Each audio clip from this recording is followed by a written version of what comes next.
was a rumble in the jungle once. I heard Dad was outside again counting birds, and Mama plugged in a nightlight, and I saw the queen of the world. Welcome to the Golden Hour Birth Podcast. I am your co-host, Liz. And I'm your co-host, Natalie. And tonight we have another Missourian on.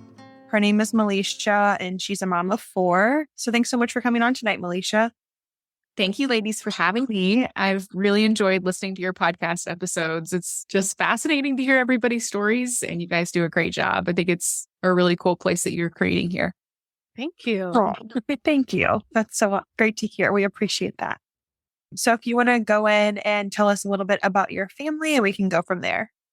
I'd love to do that. You guys said I live in Southwest Missouri, and my husband and I have been married for almost 18 years. We have 4 kiddos. Our oldest is 15, and she's Lydia, our daughter. And then we have 2 boys in the middle. They're both 13 right now because one was adopted and the other is just 5 months difference in age. So we have 2 13-year-old boys, and then we have an 8-year-old daughter is our little princess at the end. And we homeschool. So we're a homeschool family here in Southwest Missouri, and my husband works from home. So we're at home a lot during the day, and then we all kind of scatter out and do all kinds of activities in the evenings. But that's so cool. Love that. Family time. Yeah. yes, sure. I love the name Lydia too. Such a pretty name. Thank you. Yeah, I guess I said Lydia's name. So it's Lydia and Matthew and Judah and Melody. Oh, they're also pretty. Love all of them. Thank you. So if you want to kind of go into how you and your husband decided to start a family, and then what pregnancy is like, and we can kind of go in your order. Yeah, sure. We got married pretty young, really. My husband was 21 and I was 23, and we knew we wanted to have children. We knew we wanted adoption to be part of how we had children. And when we got married, we got pregnant pretty quickly. We weren't planning on that. I was actually having some medical issues. And in the midst of all of that and testing that was going on for that, we found out that I was pregnant. So that was quite a surprise. So we were fairly early on in our marriage, and she was born right before our second wedding anniversary. So our oldest was a great surprise and threw us into parenthood. I like to say that we did all kinds of preparation and thinking about marriage, but we didn't really do thinking and preparation about parenthood. So we kind of just learned as we went, and, tried to catch up as we were going as far as parenting and stuff. But I have been really on a health journey the last decade or so of my life, and that has brought a lot of personal growth and emotional growth and all those things. And I kind of see the journey of having my children and their birth stories and stuff really paralleling that and kind of matching just the journey I've been on in life, which I think is kind of cool. As I was thinking and kind of preparing to chat with you guys about that, I was like, wow, this has been a neat little journey. You don't realize how far you've come sometimes until you stop and think about it. Mm-hmm. I'm really thankful for where we got to. Yeah, that's awesome. Yeah, it's you get to grow as a couple, as a person, and you get to grow your children. Yeah, for sure. Yeah, that's so true. A lot of growth in different ways. Well, kind of paralleling that health journey, I really didn't know a lot about my body at 23 years old, to be honest. And then when she was born at 25, I didn't really understand a lot of how my body worked or what was happening to my body during pregnancy. I would say I was pretty uneducated, and I had some desires, but no one else in my circle of friends or that I knew of personally was doing anything different than what the doctor recommended. And anytime I brought up, well, maybe I want to do this, and people would be like, oh no, you don't want to do that. You don't, talking about having a natural childbirth or not doing pain medication or different things like that. You don't need to be a hero. And, this doctor's really good, just do what he says. And, looking back, I didn't ask anything of the doctor. So he did great, because I didn't ask anything because I didn't know what to ask. I didn't know, what my options were.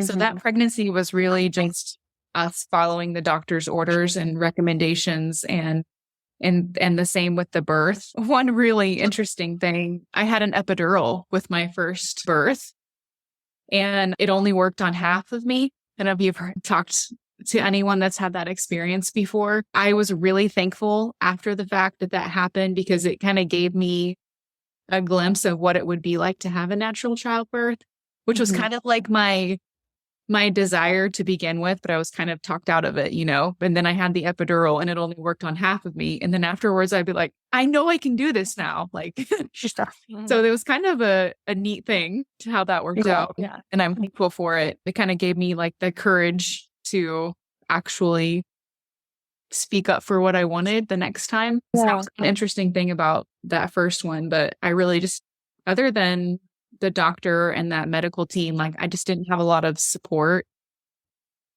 for that pregnancy or birth or education. And a lot of that was my own fault, honestly. I just didn't know. Yeah. Well, you can't know what you don't know. Looking back, I'm glad that I had a healthy girl coming out of it, but it was, of my 3 pregnancies and births, like it was definitely my most unhealthy. I can look back and say like my hormones were so out of whack. My recovery was the worst with my first, even though I was my youngest, So I just learned a lot through that. And the most important thing I learned was really to speak up for what I really wanted and to educate myself, because I needed to be able to know what I wanted, and what my options were. And so I had to get myself educated first. Yeah. Was there like a turning point that you were like, hey, I should like start researching? And yeah. So our second child was born in 2009. And another interesting thing that happened in between there is we actually lived in South Carolina for 7 or 8 years. So our first daughter was born in Southeast Kansas. And then we moved to South Carolina.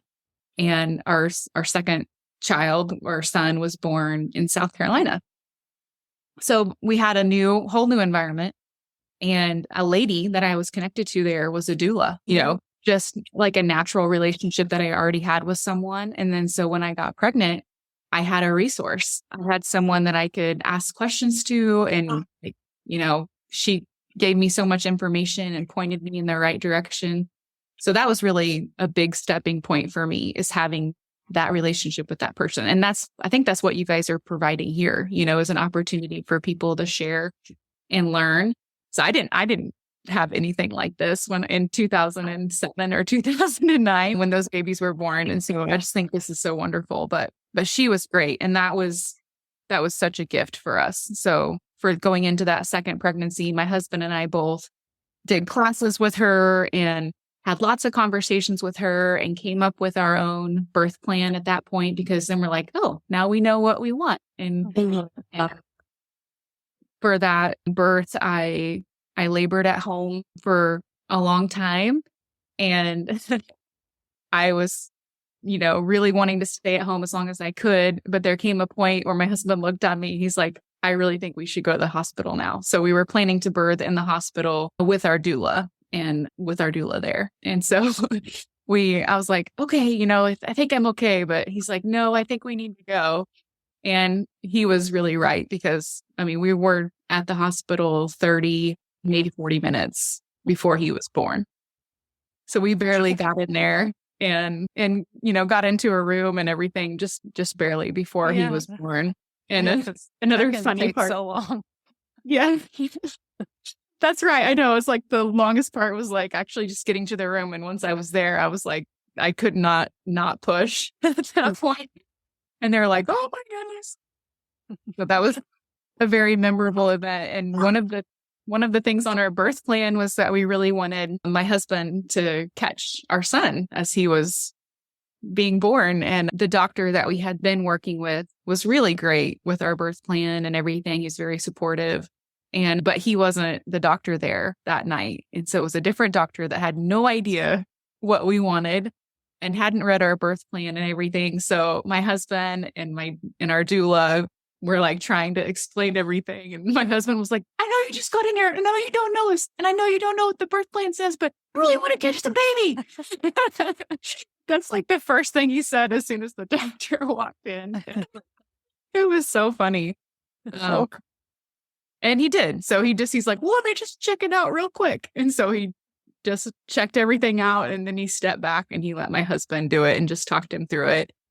So it was a really beautiful experience. And so most of our laboring was at home. I don't really have, much labor at the hospital memories with that one.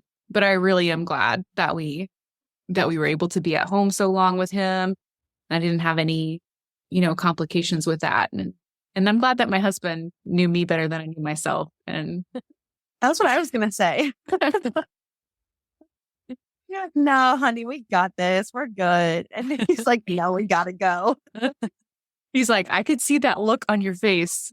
I think we were ready to go. That's awesome. And I love that he was like, I know you don't know us, but just like, let me catch this baby. This is my plan. Yeah, which that was even though we didn't get much, time in the hospital, which I'm not complaining about with that one. Our last birth was 5 years later in 2014, and we were still in South Carolina. It was right before we moved back to Missouri again. And on that one, you learn little things with each birth, I think, and just, your own life experience and stuff like that. But we knew that we wanted to do some things the same and some things different. And I was just expecting it to go so much like my son's birth, and it did not. We got to my water had broke, and we got to the hospital, and I was dilating well, but I was having a lot of back pain with my last girl. And she just wasn't quite turned like 100% the right way and engaged and ready to come out. And it was painful, and I had to labor. I don't know. I think we labored for like 4 hours or something in the hospital, which some people labor so much longer. So I know that that's not anything to complain about in the long run, but it just wasn't what I was expecting. I was in the hospital like 30 or 40 minutes with my previous natural childbirth. And I was like, I know how to do this. This is going to be great. So it was a mental exercise for me when we got there, and it was taking so much longer. And honestly, I got tired. I got really tired, and my back hurt so bad. And so, but because my husband and doula had been there for me in my last pregnancy and delivery, and I was pushing like as soon as we got to the hospital with that second baby, and I couldn't really say anything. And they said everything that needed to be said. And I was like, I really liked that. So in the third childbirth, that was another thing that I knew I wanted. I was like, I really don't want to have to answer like 34 questions. I was like, if you can answer all the questions for me, as many as possible, that would be one thing that would mean a lot to me. And so during those 4 to 5 hours or however long we were there, I really didn't say much of anything to anyone except, what I needed or wanted, and they answered all the questions and communicated our birth plan. And we did have the doctor that we wanted on call that night. So that was really great. And she was very patient and let us really do what we wanted to do. So, and in the end, it was a great story. Yeah. Did you try a couple different positions? And yeah. So since we were there so much longer, we had a lot of time to try different things. So I was walking around, and I was sitting on a ball, and I was on my hands and knees, and I did all the things. And so I ended up delivering that one her on my hands and knees, because that was the best position for the back pain that I had. Yeah. Did she come out? Yeah. She finally did the right turn, and she came out. She turned out great. Yeah. That's good. Yeah. Those sunny side up babies can be a little hectic. Yes. A back labor is no joke. That was my story too. Yeah. But he like, I don't even know what way he ended up coming out, but that back labor was, woo. I'll never forget it. Yeah. I mean, it was pretty powerful exercise in advocating for yourself, because I really liked my husband to rub my right where it was hurting. But when I was having a contraction, I did not want him to touch me at all. Because it was just like my nerves were just too like intense in the midst of a contraction. And so it was kind of funny, like, rub my back, stop touching me, rub my back, stop touching me. Funny. A lesson in consent. Right. And I like how you have like everyone answering for you, because like the last thing that you need is questions on top of back labor, on top of like working through those. Like, I love that everybody was just taken care of for you. Yeah, it did. And it really allowed me to focus on what I was doing. You know, like I didn't have to think about all the questions the nurses had for me because they knew everything that was on our birth plan and what I would have answered. And so, I mean, there was a few things maybe that I chimed in on, but for the most part, I could just focus on what I needed to focus on. I could focus on my body and my baby and breathing. And like I said, that one was mentally tough for me because I got physically tired and I just wasn't expecting it to be so different. So that was really important for me.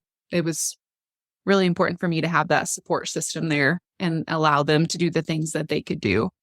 That really helped me a lot. Yeah. Yeah. I feel like that would be kind of, yeah, like you would be caught off guard. Like I've had my 2 pregnancies and births and they went pretty similarly. And then I would, if I had a third, I would just be like, oh yeah, it's probably going to go the same, you know, probably even quicker. But yeah, if it didn't, I feel like, yeah, mentally that would be really tough. Yeah. That was the hardest part, I think, just mentally getting my mind around, like, I can still do this, even if it's not what I had pictured or what I wanted really, or what I had planned for. Like, I can still do this. Right. And so, and they also, you know, my doula and my husband were really encouraging me as well. And with those same words, you can still do this. Yeah. Did you use any like techniques or like hypnobirthing or anything like that? I didn't. No, I don't. That's something that like, if I had another baby now, like, I think I would learn more about that. Like, honestly, I didn't even know about that. I hadn't even heard about that when I had my last baby. She was born in 2014. Mhm. So I don't know how popular do you think it was then? I have no idea. Yeah. All right. I know. Maybe I just not. feel like there's so many awesome resources out now that people can use that I didn't even know was a thing. Yeah. It's so true. So like from your first to your second, how do you think that like you better prepared yourself? Like I know you had the doula, but like what kind of research and things did you kind of go into knowing that like you wanted that natural birth? Oh, I read a lot of stuff online, birth stories of people that had done things similarly to like what I would have liked to do. And, you know, I think reading through that, because everyone was different. So that was really helpful to have that knowledge base of experience, because I didn't know a lot of people personally at that time that were doing that. And so that were trying to have a natural birth, you know, and had a birth plan and things like that.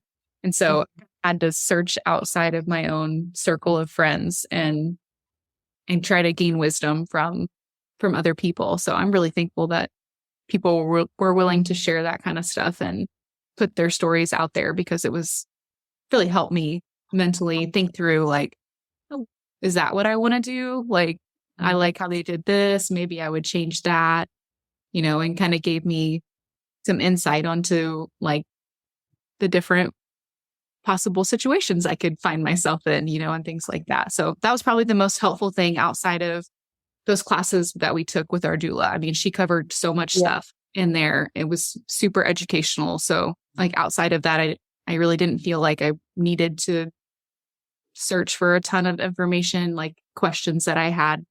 She would point me in the right direction or talk through my options with me. But yeah, that's so cool. Like hearing of doulas back. What was that? 2009? yeah, I was in college, I was in high school. Like just even like thinking, like, I don't even think I ever knew that word until I was out of college. It just seemed like such a foreign thing back then. And like my sister had a baby in 01, I don't even know, 03 and 05. And like, it was just, you go to the hospital and that's what you do. Duh. And Right. like, so just hearing like a doula back in 09, I'm just like, wonder like what her practice was like. I guess I just wonder like about her career and stuff back then. Yeah, that's so true. Yeah, I think the doula that we worked with, it was really just a series of relationships and a friend referring a friend and things like that is how she really got her business. But yeah, so fantastic. So much wisdom and experience.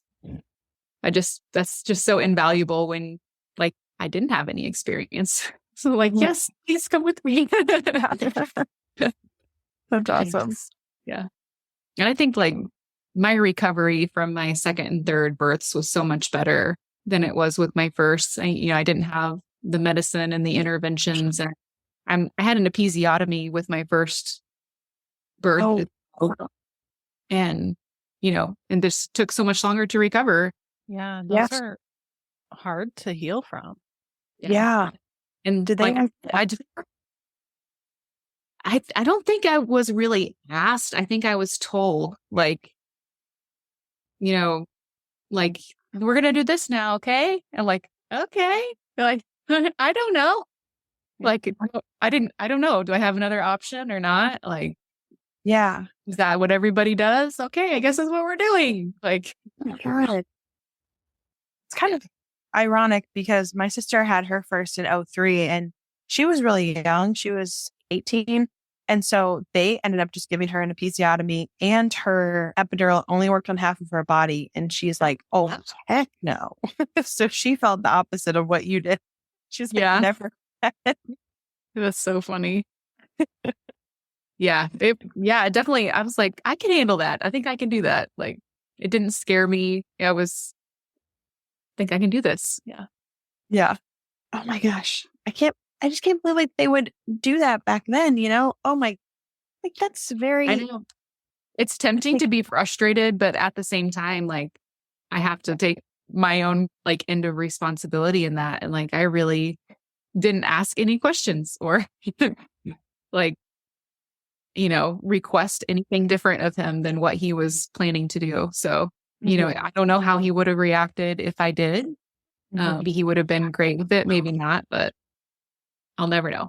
It's just such the great thing about having a doula too, is that they can explain like the options and like what even like if they're like, oh, we're gonna do this episiotomy, and you're like, I've never even heard that word before. Like what is that?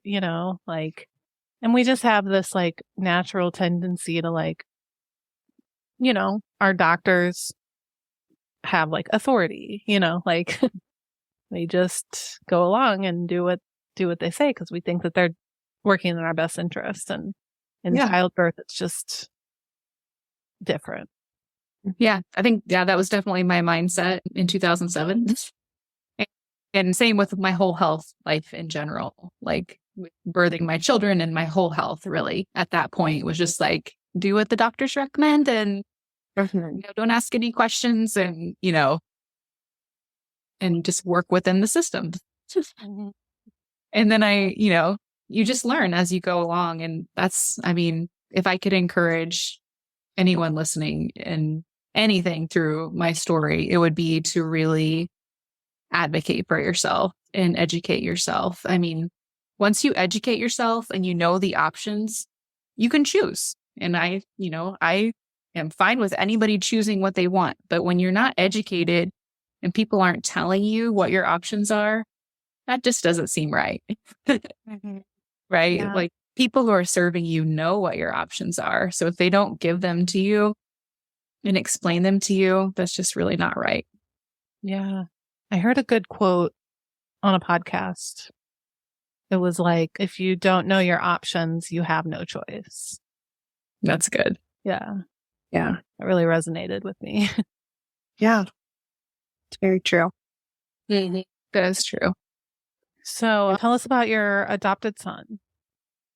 Yeah. So after we had our second son, we decided to like look more into adoption and growing our family that way. And long story short, we ended up becoming foster parents. And our very first placement was a 3.5-year-old little boy in 2012. So he was really close to our other son's age. Obviously, I said that. And he stayed in our house for 2.5 years, and then he went back to his biological family. And then he found his way back to us. And then after that second time with us, we were eventually able to adopt him. So he ended up being the second oldest because he's 5 months older than our biological son. And so, now it feels like we just have twin boys, basically. I can only imagine. Yeah. And then we had some other foster kids in there as well. Like we had, several other kids in and out of the home. Some of them were short term, some of them were a little bit longer. And so that's why there's such a big gap, or a bigger gap between, 2009 and 2014 births, because we had all those foster kids coming in and out of the house. And so it felt like we were having kids still as far as our family and house dynamic and stuff like that. And then we had our last baby in 2014 and continued to be foster parents when we moved back to Missouri in 2015. And then we closed our home as foster parents in 2019. So we were foster parents for about 7 years and adopted our son from. Wow. Mhm. That's so Yeah. clever. What's I love the- adoption. Yeah. I don't know if this is too personal, but like, what's your mindset from like, they're a foster child? I'm like, it's temporary to like the deciding to adopt. Yeah. So the goal with foster care is to reunite that kid with their family. Mhm. So if you want to be a foster parent, you have to go into it with that mindset of that being your goal too. I would never want to take a child away from their family if they could be with their family. Mhm. And so that has to be your mindset. But at the same time, when that child comes in our home, I'm going to love that child like they are going to be mine forever. And that's what they deserve, and it's hard, very, very hard to love a child like they're going to be yours forever and then say goodbye. So painful, but that's what that kid deserves. And so, we never knew what the outcome would be with any child that came into our home, if they would go back to their families or if they would need to have an adoptive family. And so you just had to have like your hands open all the time, to whatever the circumstances would be that you have no control over. And the things that I could control was, how much I love and care for that child that day, and you never know what the next day is going to bring or what phone call you're going to get the next day. So it's a really hard emotional dynamic, but all of our kids and us as parents grew through that so much. It really grew us as a family, taught us how to love better and be less selfish and, look outside of our own four walls as far as caring for people Mhm. and things like that. So I think it's made my kids more empathetic and understanding of challenges that kids have, that they know in their lives. So Yeah, for sure. Definitely like more That's beautiful. accepting and compassionate.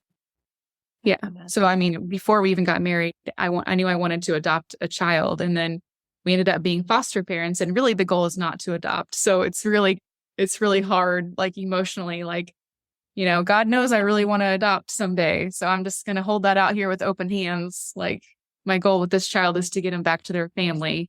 And I'm just going to trust that, my desire to adopt will, someday be fulfilled. And I just didn't know when or who that would be. Mhm. So how did it kind of come full circle with your son who you guys did adopt? So like after he went back to his family for those 2 years, you said, how did it come back around, or how did he come back around and all of that? That might be a whole nother podcast. It's this crazy story that is just full of impossible things happening. So he was our foster son in South Carolina, and his biological family lived in South Carolina, but decided to move to Missouri where they had some other family. to Joplin, which is where my family is, where I'm from. Oh, So that's they crazy. moved to Joplin.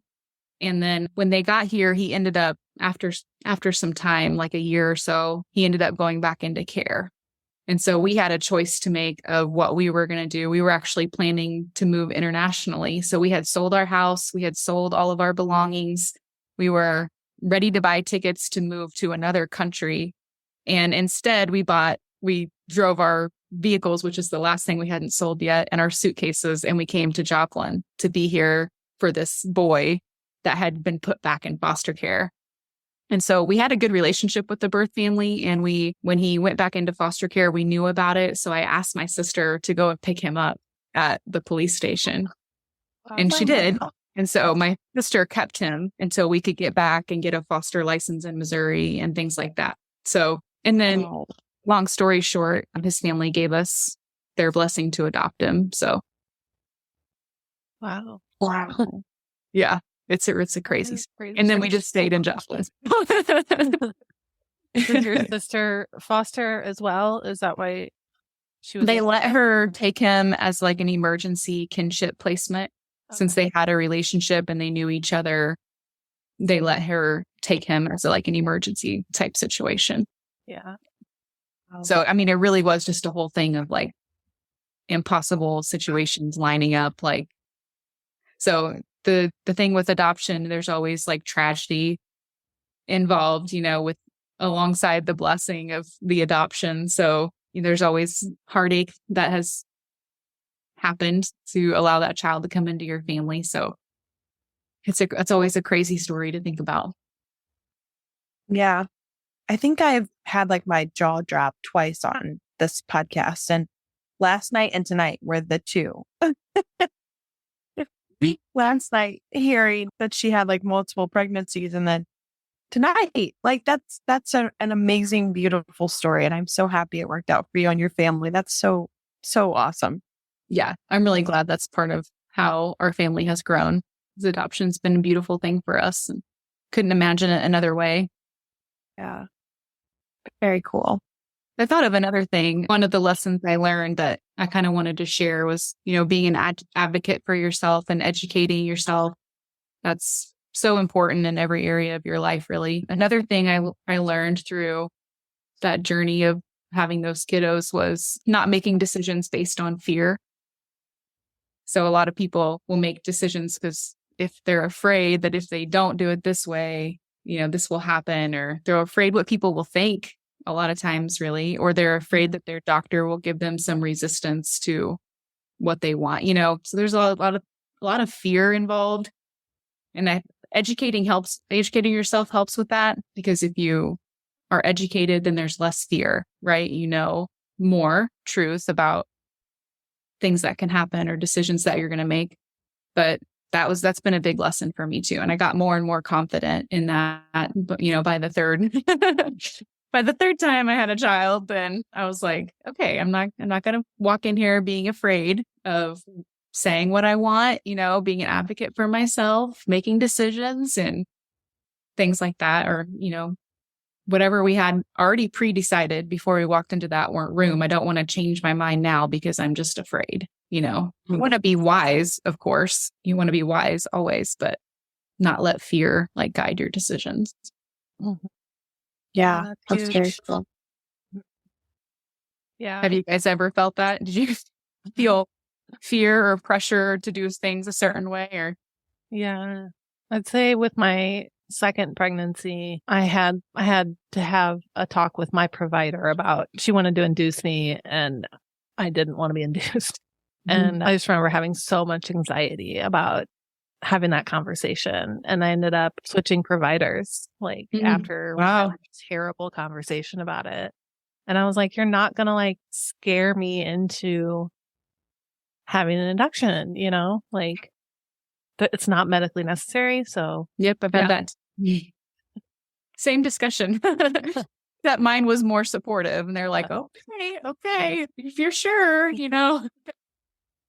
Yeah, mine was not. So I fired her. Yeah. I can't think of anything, but as soon as like we jump off of this, something will come to mind.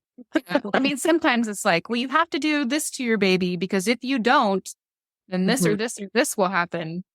Yeah. I mean, there's like a 0.1% chance that it might happen, but they're going to tell you whatever, Yeah. Like a lot of fear tactics, I think, in trying to get you to cooperate with the norm.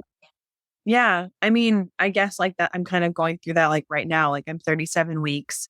I had my son at 39, like no intervention, nothing. Like everything happened on its own. And my provider yesterday was like, so do you want to schedule an induction for 39 or 40 weeks? I'm like, no, like I'm thinking like maybe 41 if I need to. And she's like, we really don't require it. Or like, we wouldn't really say that that's best practice. And I'm like, okay, I don't care. Like at this point, I'm like, it's just going to happen on its own again. That's the whole point of this. Yeah. Yeah. You've had some great stories on this podcast of people with that experience too. Just to confirm what you're saying, just trusting your body, trusting that it's going to happen, not letting, people put pressure on you to rush. For sure. Yeah. I mean, I've already like lost my mucus plug, so we'll see what happens. But yeah, I don't know. I'm not like really imagining that I'll have to use an intervention again. And I think that was like the best thing that I did for the first time around was like just using like the natural like things that you've heard. Like I did ask for a sweep, but that was because my blood pressure was rising and I was like getting nervous that I would have to be induced. So I was like, okay, like a sweep will maybe start some things, and then sex, walking, all of the other things. And sure enough, like 5 days later, he was born. So I'm just imagining that everything will happen the same way. I think that's perfect. That sounds wonderful. I think you have to be okay with some kind of resistance, like if you're going to go against the norm, it's good to have the mindset of like, some people may not accept this. Some people are going to question me, and just kind of be prepared for meeting that resistance. Like, we had some from family and friends, some from medical providers. Just got to kind of like get some thick skin and kind of expect that at some point. I think I definitely have grown in that as well. Yeah. I still remember not pleasing everyone. Yeah, for sure. I still remember telling my mom originally that like, oh yeah, I'm going to have like a natural birth and blah, blah, blah. And she was just like, okay, like, I don't know why, but whatever, like whatever you want to do. And then now she's like, she goes and tells everybody like, my daughter had a gentle birth. She's using all the words and everything. That's amazing. Yeah. Oh my gosh.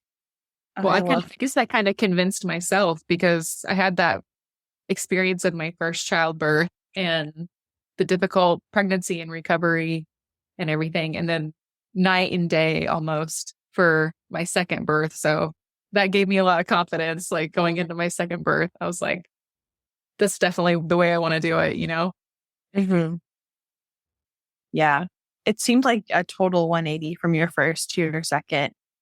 And then like your second to your third, you were like, like, I've got this. Like, why are you guys even asking me? I've got this. Yeah, for sure. And it really just my mindset and how mentally prepared I was by just through educating myself. I know I've said that like 100 times, but that's a huge, huge piece of my story. Yeah. That's the theme of the podcast. I feel like. Yes. I'm glad I'm going along with the theme. So is there anything else you want to add from like postpartum wise, or I guess just like, being a mom of teenagers and everything like that?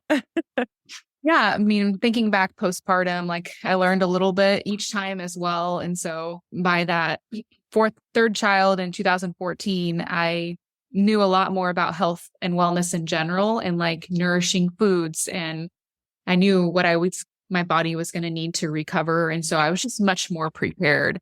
So think through that far as well. Like if you're preparing for your childbirth and all of that, make sure that you have a plan for afterbirth as well to not just take care of the baby, but to take care of yourself. to replenish your body and, how you're going to rest and take care of your other kids and, all the things. That's really important because if you get home and you feel so depleted, and if you have other kids at home, then you don't get to rest. And, so you need support and to have a plan and some things in place at home already, have the supplements that you need and the meals in the freezer that you need and things like that. So that was definitely way better by my third kid as well. Yeah. What supplements would you recommend? I think like your pregnancy and birth really deplete you of minerals. So that's the first thing that I always recommend to my friends that are having babies now. I'm like, make sure you get some minerals, like some trace minerals or a beef liver, like a grass-fed beef liver supplement that has wonderful nutrients and minerals in it. So something to like replenish those minerals. If hopefully you get to experience breastfeeding, and so you're going to need lots of calories. Yeah. Well, just planning for that food, making sure that you're eating nutrient dense food that is going to keep your body sustained and allow you to feed another human. For sure. Yep. It takes a lot of it. Yeah. It was like last night, I like couldn't even go to sleep. I was so hungry. It was like 2 a.m. and I'm like starving. And I'm like, I haven't had this kind of hunger since I was breastfeeding last time. Cause I would. Body is like, fuel up. Yeah. I'd like snack all night. Like when I'd have to like get up and pump or feed him, I would like have a snack. Liz, your amazing protein balls or bites that you made me, which I was going to ask for again. Yeah. Those are a must have for pregnant and nursing moms. Yeah. That's my go-to, that and lasagna. Yeah. I was literally going to ask you for both. But I was just like, I need like a granola bar. I couldn't even like go back to sleep until I had something in my stomach again. Mm-hmm. And it reminded me of the breastfeeding hunger. It's real. It's real. For sure. I mean, if you're another mineral supplement, like magnesium would be a great one if you're buying like individual things. So some trace minerals that you can add to your water or just take by themselves. Magnesium. You can eat liver, or you can take a liver supplement. That would be really good for you and your baby. And, if you're having a baby in the winter, you need some vitamin D for sure. Almost everyone is deficient in vitamin D, especially in the winter. So keep taking those like normal supplements that you would take as well. Like, those aren't going to harm your baby or anything at all. So. Well, cool. Good to know. Thank you. Yeah. So this has been really cool for me. I'm just thinking back through all of these stories and how far, I've come, but it was just people speaking into me and, helping by sharing their wisdom and giving me resources and things like that. So this community thing is really important. Awesome. Yeah, we agree. Yeah, I'm glad that we connected and were able to have you on. I am also curious about your new podcast. Yeah. I just launched it this week. That's awesome. Congratulations. Thank you so much. Yeah. My business is Daily Wellness. So it's the Daily Wellness Podcast. So it's just a place where I can share like more broadly about all kinds of health and wellness issues. And, I have my husband and I did the first episode just sharing about our own family's health journey. And then I have interviews with some functional medicine doctors and nutrition counselors and things like that. And just moms that are trying to live healthy with their children and, that whole dynamic of not just you being on a health journey, but your whole family. So you're going to hear from some families that are trying to do that. And I'm so excited. Like all the interviews and stuff have been so good. I can't wait for people to hear them. Oh, awesome. I can't wait to hear them. Yeah. I hope it's helpful for you. That's so cool. I'll definitely link that in the show notes for sure. Yeah. So all these mamas, that's my heart really is, because I know it's hard when you're on a health journey, but then to like bring your family along too is a whole nother like level. So my heart is really to encourage moms that they can do that. Like you can teach your kids how to live healthy while you're learning, and everyone can kind of do it together. Yeah. Do you and your husband do the episodes together? We won't do all of them together. We did the first one together, and it'll mostly be me interviewing people, but he's more than willing to. So whenever I have an idea, I'm sure he'll jump in. Hey, it sounds awesome. I can't wait to listen. Thank you, girls. Yeah. What are some ways that people can connect with you through Instagram or Facebook or your website? Yeah, all the things. Yeah. My website is dailywellnesscommunity.com. So, and there's a link to my blog and my podcast on there. I'm on Instagram and Facebook, Daily Wellness Community. Awesome. Cool. We'll link all that in the show notes for our listeners too. But yeah, thank you so much for coming on. This was awesome. I loved hearing all about your kids. Thank you. Your journey. You don't get the chance to share all of your birth stories at once very often. So this was super fun.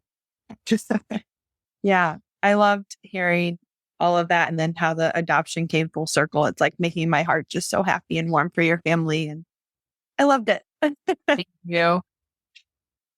Yeah. And thanks to our listeners for tuning in again this week. We'll be back next week with another episode. Yeah. Guess we'll just see you next week. Thanks, ladies.